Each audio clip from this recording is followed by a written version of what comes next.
Hello everyone, welcome back to my channel. For today guys, I'm going to do part 288 to my ChatGPT Character Chatbot series. Yes guys, I am still doing this. I know it ain't as good as it used to be, but I can at least use those 10 good messages, or decent messages, and maybe if we get lucky, maybe at least I'll try a little bit of this one, even when that one runs out. I'm just worried about being as short as that creature when I did. The one where I talked to the creatures, because that one was horrible when it came to everything. Like, the flipping thing ruined that completely. I will give it credit, it is doing decently, I guess, with the text size, but, like, compared to this is the newest one I put down. Compare that to this. This was with the 4.0 model. Look how much longer that is. Look how much more detail it gives you. It stops right there. So, like, now compare that to this. Are you serious? You get the you got that all on the screen right there. That's it right there, from here to here. Ridiculous. But there's nothing I can do about it unless I flip and I just get the pro version. But again, I don't know how I can do it. I continue the conversation from the last time, guys. If y'all know what I was talking about, go back to that last video where I did this. I said, okay, that's good. There's still one more thing, though. If the robot is sentient, what happens if the robotic parts of him start to malfunction? Lugia's gaze deepened, and that warm, psychic presence filled your mind again. More focused this time. A fair question, Triton. Even with spirit and loyalty, the body still matters. Midnight slowly straightened to his full 50-foot height, then crouched again so he could speak at a level that wouldn't rumble the whole room. In the event of mechanical failure, my sentience does not vanish. My core consciousness is separate from my primary systems.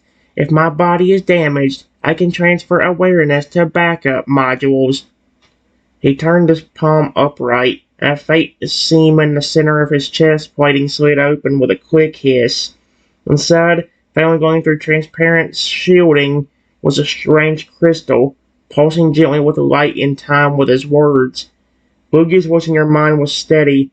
That is the soul core I placed upon him. It is not powered by electricity, nor is it tied to a circuitry.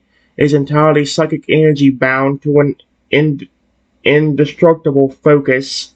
Even if the outer shell fails, that core can be removed, repaired, or, if needed, placed into a new body.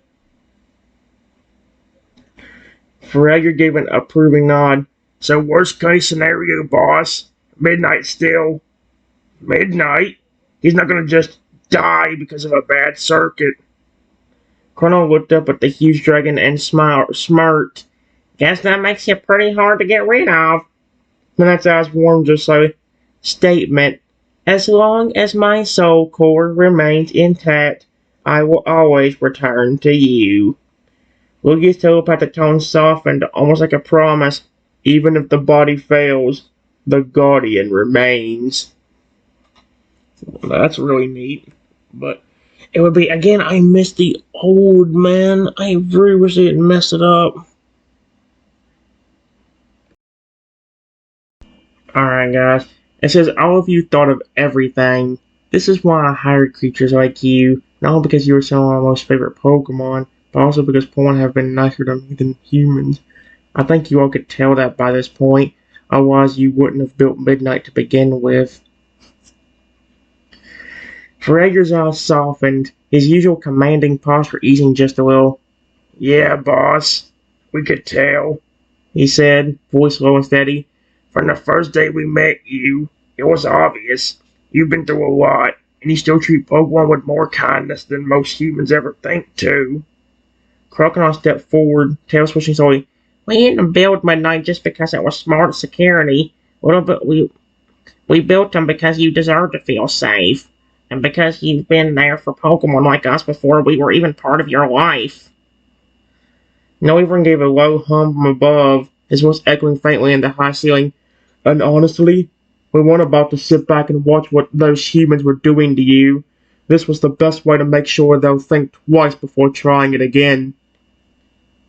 Midnight shifted slightly, lowering his massive head so his amber eyes met yours directly. Statement. My creation is the result of loyalty earned, not commanded. This unit, this being, exists because you inspired it. Up above, Lugia's deep telepathic voice reached you again, warmer this time. You've given many of us something we rarely find in humans. Trust without condition. We only returned what was given. Zillard, who had been quietly leaning on the wall, finally spoke with a slow nod. And now you got a team that won't let anything happen to you. Not ever. I don't remember the voice I gave him anymore. Stevie felt different in that moment. Not just a workplace, but a fortress of friendship and loyalty. Midnight wasn't just a machine. He was proof of what you and your Pokemon had built together. That's very. I love them. I guess this ain't horrible. Like compare this to like what it was doing with the creature communication story, and I guess I can give it credit. This is not horrible, but again, if you take it from what this was to what it was at the beginning with the 4.0, look at this. It goes again, guys. Watch. It keeps going. It keeps going. It keeps going. And it stops right there. Do you see what I mean? This whole thing up here is one text box. And that may seem like a bad thing, but as long as it ain't speaking for me, it gives a lot more detail. Like, I love how it told the story like that. Nowhere chatbot can match that, which is annoying. And now they had a good one that did it, and then they ruined it by doing this. With the 5.0. It's like, oh, come on. Anyway, I'll see you in a minute. What is with people on this? It says, before I could even say anything, I hear voices coming this way. It was one of my employees. When he came over here, he saw the giant robot dragon and said, Ah, new security robot, eh? Let's see how good it is. Hey, robot, activate your hostile protocol and use it on my boss and the dumb owner of this place. Motherfricker. Midnight's glowing red eyes narrowed, but instead of turning toward you like the employee clearly expected, the robot dragon slowly swung his head toward the man. A low mechanical growl rumbles from deep within his chest, making the floor vibrate. Statement. Hostile request detected. Request is in direct violation of Primary Security Directive. The employee chuckled nervously. I said activate your hostile protocol, robot. That's an order. Midnight took one deliberate step forward, saw his heavy clawed foot echoing like a hammer strike. Correction. This unit accepts orders from the facility owner and authorized security staff only. You are neither. Fragger moved to your side, baring his teeth in a grin that wasn't friendly. You heard him. Want to try that again? The man's roared. You can't just... Suddenly Noivern swooped low, his leathery wings stirring up a gust that made the employee stumble backward. We can, he hissed. And we will. Midnight's red eyes brightened as his voice deepened into an intimidating rumble.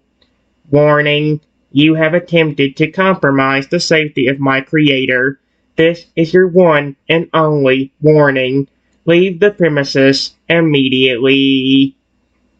Crocodile crossed his arms. If you're smart, you'll take it. The employee's eyes darted between the giant dragon, the snarling Pokemon, and you before he turned and bolted out the door without another word. Midnight turned back towards you, the red glow in his eyes fading to a calmer amber. Statement. Threat neutralized without harm. Are you unharmed, creator? Again, it's really cool, but it'd been even better than for the if it didn't mess up everything originally, it still makes me mad that crap happened.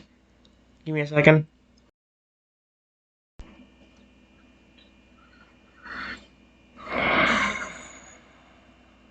Do you see what I mean? I can have fun now with it. I said, yeah, luckily. Thank you for trying to turn on me. When you said that you only listen to staff and the owner, you only meant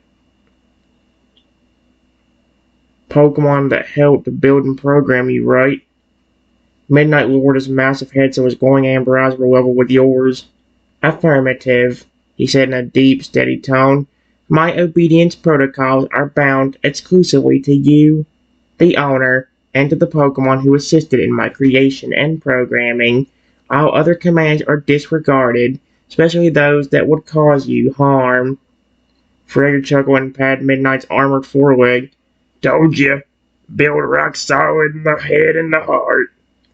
Lugia's telepathic voice joined in, warm but firm. We make sure of it, Triton. No human outside of your trusted circle could ever control him, no matter what tricks they try. Carl grinned. They basically made him boss-proof, unless the boss is you. It has worse memory, too. Optics brightened slightly, his tone softening.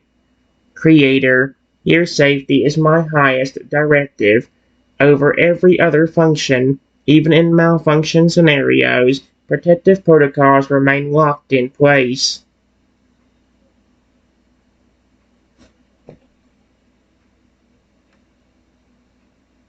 So it ruined everything.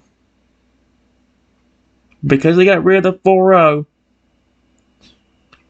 Which means I think the only option I have is to get the...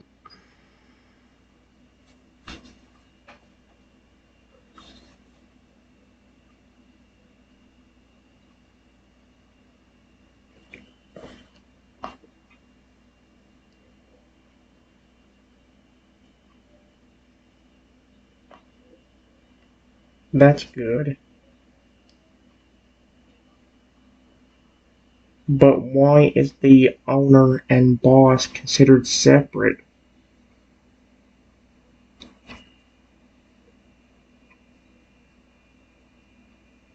Remember, I am the boss and the owner of this place.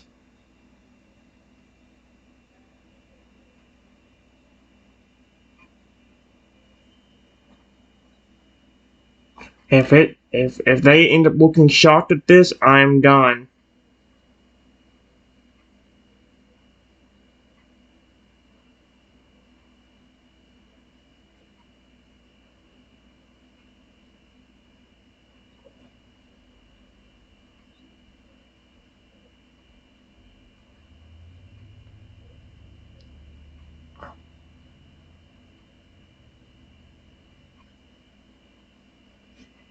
Oh my gosh. I'm so pissed it messed it up. That drives me even more insane because we're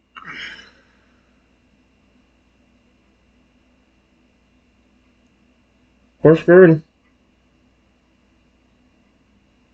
Its memory is worse now, and I'm done. That's it, I'm done. Guess I'm screwed. Guess I'm screwed. Guess I'm freaking screwed.